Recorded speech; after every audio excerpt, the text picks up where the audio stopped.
Nous sommes de retour sur Direct Marché. J'accueille Valérie Gastaldi, stratégiste chez Day by Day et conseiller pour le certificat Lyxor Day by Day Sélection ETF. Bonjour. Bonjour Lucie. Alors, Mario Draghi a réveillé les marchés la semaine dernière en annonçant qu'il pourrait accentuer son quantitative easing. En tout cas, c'est vrai qu'il avait déçu en décembre. On s'attendait à des mesures un peu plus importantes, plus agressives. Et puis là, finalement, il n'a rien fait, mais il a dit qu'il pourrait faire. Et c'est ce que attendaient les marchés au final. Est-ce que vous estimez que la BCE doit encore assouplir sa politique monétaire? C'est une bonne question, ça. Ça dépend vraiment de quel point de vue on se place. Mario Draghi est toujours, à chaque fois qu'il parle, il dit que tout ce qu'il fait, ça marche très très bien et que leur politique d'assouplissement monétaire a fourni des fruits magnifiques puisqu'on a une accélération de la croissance, bien qu'elle demeure très très lente, mais enfin elle s'est reprise en Europe. Plus de prêts aux entreprises, enfin bon, il nous a fait une liste de choses qui vont bien, qui était assez exhaustive. Mais en fait, le problème, c'est que si la BCE n'avait rien fait, on aurait peut-être eu à peu près le même résultat, puisque en fait, on est tiré par ce qui s'est passé aux États-Unis et on réagit à la croissance américaine avec toujours à peu près un an de retard. Donc, comme on a atteint des sommets sur la croissance américaine il y a à peu près un an, en Europe, effectivement, nous aussi, on est en train d'atteindre des sommets de croissance. Donc, pour ce qui est d'aider à la croissance, en fait, il n'y a aucune preuve que le quantitative easing accélère la croissance. Le quantitative easing, il est là avant tout pour permettre de détendre les marchés monétaires quand les banques ne se font plus confiance et ne veulent plus se prêter les unes aux autres. Là, bien entendu, le quantitative easing est efficace parce qu'il permet à nouveau à l'argent de circuler dans les systèmes financiers. Mais ce n'est pas le problème auquel on fait face pour le moment. Alors, ce n'est pas le problème auquel on fait face, justement, potentiellement, ça pourrait être un problème, mais il est peut-être encore naissant, ce problème. Parce que, donc, du côté de la croissance, je pense que ce n'est pas utile du tout de changer la politique monétaire. Ça va pas forcément porter ses fruits, ça ne les portera pas forcément plus, c'est ça en fait? Non, ça peut même être dangereux. Mais d'abord, voyons l'autre raison pour laquelle il peut vouloir assouplir, ajouter du quantitative easing. En fait, on a eu depuis déjà quelques mois, mais ça a été très lent, très graduel. On a eu des hausses de taux sur notamment le Portugal et la Grèce. Alors la Grèce, on peut la mettre de côté parce que tout le monde sait que la Grèce est en rupture de paiement, enfin qu'elle n'arrivera jamais à honorer ses dettes.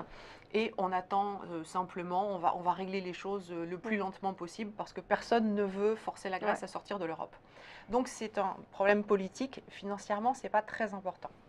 En revanche, le Portugal, ça c'est important et les taux portugais sont nettement remontés. On était à 1,5 il y a un an, on est à 3% actuellement. Et qu'est-ce que ça veut dire ça concrètement? Le fait que les taux portugais aient remonté? Ouais, alors que la BCE rachète des emprunts portugais. Ça veut dire qu'il y a plus de vendeurs que d'acheteurs d'obligations portugaises, ça c'est clair. Ça veut dire qu'on a quand même un petit problème de confiance sur la dette portugaise avec le changement de gouvernement qu'on a eu en fin d'année dernière. On attend peut-être que le Portugal ne soit pas aussi rigide dans la politique de restriction des budgets et des dépenses qu'il devra mener, donc une augmentation de la dette du Portugal. Et ça veut dire que la BCE n'a plus suffisamment d'outils pour maintenir les taux du Portugal bas. Elle n'a plus suffisamment d'outils parce qu'elle est limitée dans ses rachats d'actifs à 30% à peu près de chacune des obligations, de chacune des émissions obligataires qui ont été faites. Elle ne peut pas en détenir plus de 30%. Donc, elle a peut-être atteint son quota sur la dette portugaise. C'est pour ça que la dette portugaise se dégrade. Et ça peut être une raison qui motive son discours où elle aurait dit qu'elle allait accroître le QE. Mais au final, on voit qu'il n'y a pas d'impact. Alors effectivement, l'impact est quasiment invisible sur les taux de la dette portugaise. On a un tout petit peu reculé, tout de même, mais on avait ouvert un gap. Les taux de la dette portugaise avaient bondi mercredi et en ouvrant un gap, et ce gap reste ouvert et en fait on a une petite consolidation à plat. Et ça, pour le moment, on ne peut pas dire que le discours ait bien porté ses fruits. Ouais. Surtout si on le compare à ce que Mario Draghi avait comme impact sur les marchés de la dette en 2012, 2013, 2014, à chaque fois qu'il s'exprimait. Et où à chaque fois on avait un rallye obligataire qui suivait, là vraiment c'est très très faible comme impact et c'est voilà, ça peut être une source d'inquiétude. Est-ce que ça peut être le signe justement que, eh bien, il a beaucoup moins de poids finalement et qu'il a plus d'outils et que finalement ce qui se passe aujourd'hui au Portugal pourrait se passer dans d'autres pays? Bon, alors qu'il manque d'outils, oui, c'est pour ça qu'il commence à parler d'en rajouter, voilà. Est-ce que ça pourrait se produire dans d'autres pays? Bon, d'abord, on ne peut pas l'exclure, bien entendu, je ne vais pas vous dire c'est impossible, parce que j'en sais rien, j'attends d'avoir les signaux. Pour le moment, ça n'est pas le scénario qu'il faut redouter. Les taux espagnols, les taux italiens sont stables, ils ne baissent pas, mais ils ne montent pas. Donc, la BCE a encore suffisamment d'outils sur ces pays-là pour conserver le calme. Et le marché n'est pas en train d'attaquer la dette de ces pays-là. Les taux français baissent, comme les taux allemands, bien entendu. Donc, pour la France aussi, pour le moment, il n'y a pas de souci. On est même en train de servir de refuge, une fois encore, par rapport à l'ensemble de ce qui se passe sur les bourses. Donc finalement, est-ce qu'il faut qu'il en rajoute alors du coup la prochaine réunion en mars pour justement essayer de faire baisser un peu la pression? Bah, écoutez, moi je pense que c'est quand même une lutte sans doute perdue, parce que même s'il en rajoute, il faudrait qu'il puisse acquérir la totalité de la dette portugaise, et ça, il n'aura jamais l'accord d'acquérir la totalité de la dette portugaise, c'est bien évident, d'ailleurs c'est pas forcément très sage. Et est-ce qu'il faut qu'il en rajoute? Enfin, il y a quand même un danger très important avec ce quantitative easing, c'est que quand on aura une inflation qui va repartir, que va-t-il se passer? Parce que du quantitative easing, tant que les taux baissent, ce n'est pas un problème. À partir du moment où l'inflation repart et donc les taux remontent, là, ça va être un problème pour la Banque centrale quand même.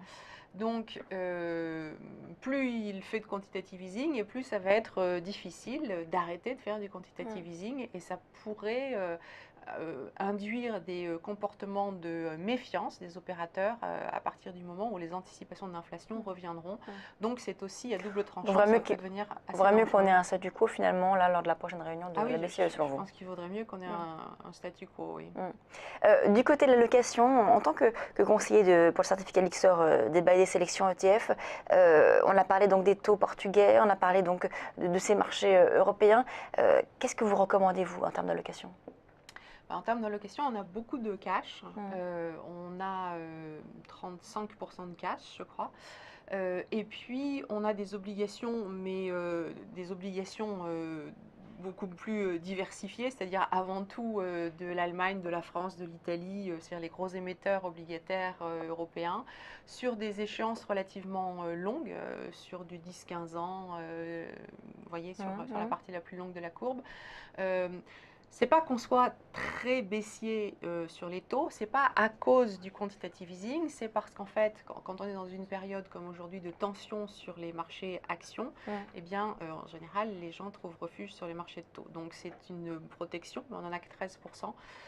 Et puis le reste, ce sont avant tout des secteurs très défensifs comme de l'alimentation, de la santé, des télécoms et de la technologie. Vous allez rire que je vous dise que ce soit un secteur défensif, mais il se trouve qu'en fait c'est un secteur qui se maintient extrêmement bien pour le moment et qui surperforme. Donc ce sont des secteurs qui baissent beaucoup moins que le reste du marché. On en a quand même encore un petit peu. Potentiellement, on va limiter encore cette exposition action pour prendre plus de cash cette semaine. On va voir les signaux qu'on a en milieu de semaine. Quel serait finalement le niveau sur lequel vous repasseriez un peu plus agressif sur les marchés? Alors, les moments pour racheter, pour moi, sur le CAC, c'est autour de 3600 et 1600 sur le S&P. Donc, on n'y est pas encore pour s'engager sur des secteurs à risque. C'est trop tôt, je pense. Merci Valérie Gastaldi, stratégiste chez Day by Day, conseiller donc pour le certificat Lixor Day by Day sélection ETF. On marque une pause, on se retrouve tout de suite sur Direct Marché.